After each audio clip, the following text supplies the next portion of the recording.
আজ 21 June the হিন্দুর এডিশনে একটা খবর প্রকাশ পেয়েছে। সেটা হচ্ছে হরমুজ প্রণালী আবার বন্ধ করে দিয়েছে ইরান বলে দিয়েছে যে আমরা আবার ক্লোজ করলাম হরমুজ প্রণালী।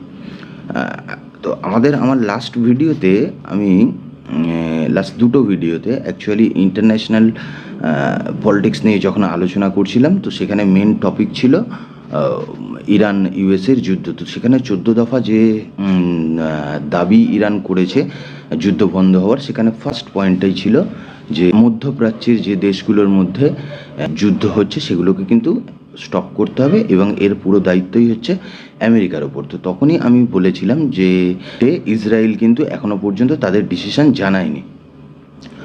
সেটাকে আমি খুব ইম্পর্টেন্স দিয়েছিলাম এবং সেটাই কিন্তু হয়েছে।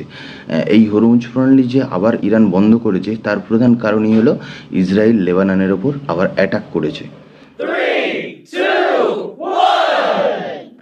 আমেরিকা কিছুদিন আগেই, মানে চুক্তি হওয়ার কয়েকদিন পরেই, ইসরায়েলকে ওপেনলি বলেছিল যে ইসরায়েল যেন অ্যাটাক বন্ধ করে দেয় লেবাননে।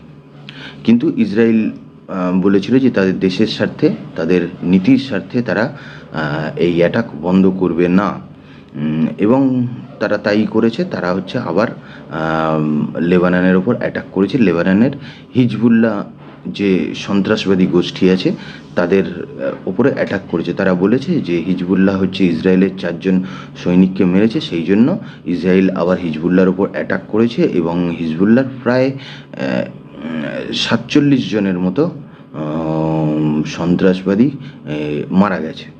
তো ইরান এখন বলছে যে মধ্যপ্রাচ্যে যুদ্ধ বন্ধ হয়নি, তাই আমরা হরমুজ প্রণালী আবার ক্লোজ করলাম।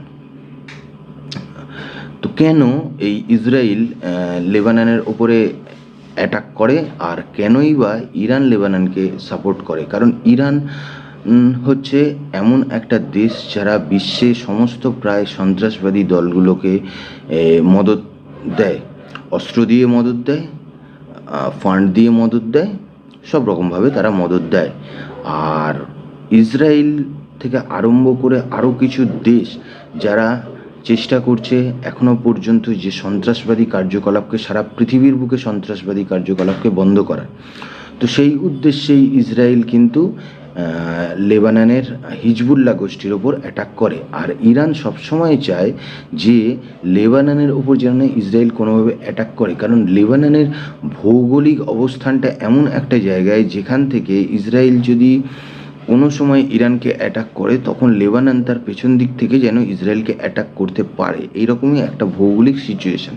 এবং সেখানে হিজবুল্লাহ সন্ত্রাসবাদী দল অনেক বেশি অ্যাক্টিভ করে রাখা হয়েছে ইরানের সহায়তায়। আর এখন যেহেতু তারা আবার ডিমান্ড করছে যে আমরা যুদ্ধবিরতি চেয়েছিলাম এবং যুদ্ধবিরতি এখনো পর্যন্ত হয়নি, এর জন্য দায়ী আমেরিকা, তাই আমরা আবার হরমুজ প্রণালীকে বন্ধ করছি। কিন্তু এটা কি সম্ভব?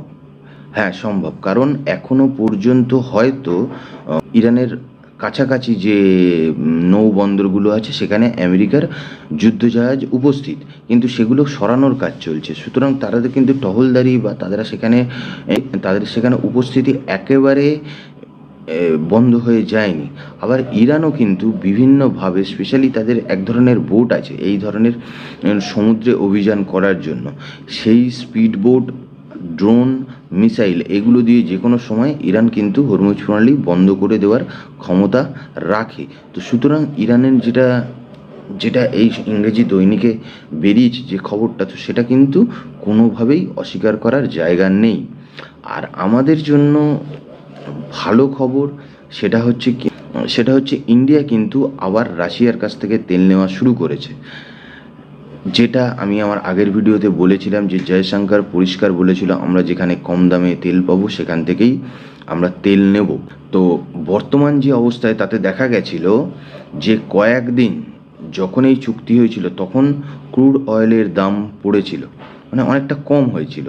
কিন্তু আবার এই যুদ্ধে ইসরায়েল লেবাননের সঙ্গে যুদ্ধ চলার জন্য বা যুদ্ধটা ইসরায়েল লেবাননের যুদ্ধটা হওয়ার জন্য আবার কিন্তু এই ক্রুড অয়েলের দামটা কয়েকদিন হয়েছে সেটা হচ্ছে আবার বেড়ে গেছে, হু হু করে মার্কেটে ক্রুড অয়েলের দাম বেড়ে গেছে। তো সুতরাং বিভিন্ন দেশ যারা শুধু হরমুজের ওপরে ডিপেন্ড করে থাকতো তারা কিন্তু এখন বেশি দাম দিয়ে তেল নেবে। সুতরাং ইন্ডিয়া রাশিয়ার থেকে কম দামেই তেল নেবে, আগেও ডিক্লেয়ার করেছে। তো আমার যেটা সন্দেহ ছিল যে আমেরিকা কিন্তু কখনোই কোনোভাবেই ইসরায়েলকে দমন করতে পারবে না, সেটাই কিন্তু এখন পরিস্ফুট হচ্ছে।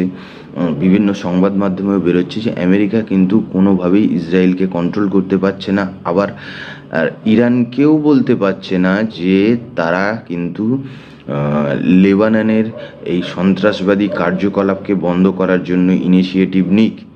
তো সুতরাং বিশ্ব রাজনীতিতে দিন দিন আমেরিকার গুরুত্ব কমছে, এটা আবার পরিষ্কার হচ্ছে যে বিশ্ব রাজনীতিতে আমেরিকার গুরুত্ব কমছে।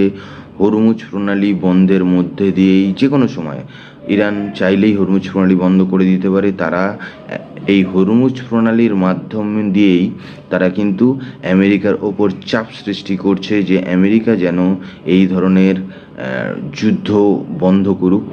অ্যাকচুয়ালি যুদ্ধ বন্ধ করুক না, এর যদি একটু গভীরে গিয়ে বিশ্লেষণ করা যায় তাহলে দেখা যাবে যে অ্যাকচুয়ালি ইসরায়েলের সাথে আমেরিকার কিন্তু একটা দ্বন্দ্ব তৈরি হয়ে গেছে এখনই। কারণ যখনই আপনি কোনো দেশকে তার স্বার্থের বিরুদ্ধে কাজ করতে বলবেন বা বাধ্য করবেন তখনই আপনি তার শত্রু হয়ে যাবেন। ইরান এই খেলাটাই খেলেছে আমেরিকার সাথে, যে আমেরিকাকে বলেছে তুমি সব যুদ্ধগুলো বন্ধ করো, আমি না, তুমি করো।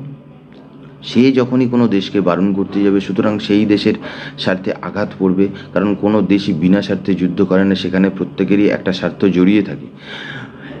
তখনই সে যে দেশকে আমেরিকা বারণ করবে সেই দেশের চোখে আমেরিকা খারাপ হবে। এইভাবেই আস্তে আস্তে কিন্তু আমেরিকার জায়গা বিশ্ব রাজনীতিতে নিচের দিকে নেমে আসছে এবং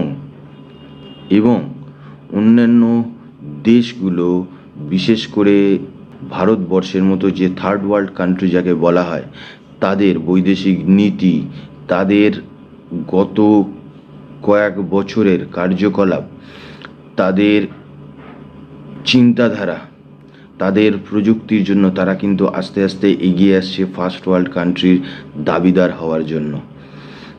তো হরমুজ প্রণালী কিন্তু বিশ্ব রাজনীতিতে আবার গুরুত্বপূর্ণ ভূমিকা গ্রহণ করছে। বিশ্বের মার্কেটের ডিপেন্ডেন্সি বা বিশ্বের মার্কেটের দাম ওঠানামা কিন্তু সম্পূর্ণভাবে ডিপেন্ড করছে এই হরমুজ প্রণালীর ওপরে, কারণ প্রত্যক্ষ পরোক্ষভাবে সবই কিন্তু এই ক্রুড অয়েলের সাথে যুক্ত। ক্রুড অয়েলের দাম বাড়লে সমস্ত জিনিসের দাম বাড়ে, ক্রুড অয়েলের দাম কমলে সমস্ত জিনিসের দাম কমে। এই সোজা বিশ্লেষণটা এখন সবাই জেনে গেছে, পৃথিবীর প্রায় সবাই জেনে গেছে। কিন্তু ভারতবর্ষ তার বুদ্ধিমত্তার পরিচয় দিয়েছে, তারা এখন রাশিয়ার সাথে ভালো সম্পর্ক তৈরি করে নিয়েছে। যদিও ভারতবর্ষের সঙ্গে রাশিয়ার অনেক আগে থেকেই ভালো সম্পর্ক ছিল এবং সেই সম্পর্কটাকে তারা আস্তে আস্তে ইউজ করছে। তারা সম্পূর্ণভাবে আর হরমুজ প্রণালীর ওপর ডিপেন্ডেবল নয়।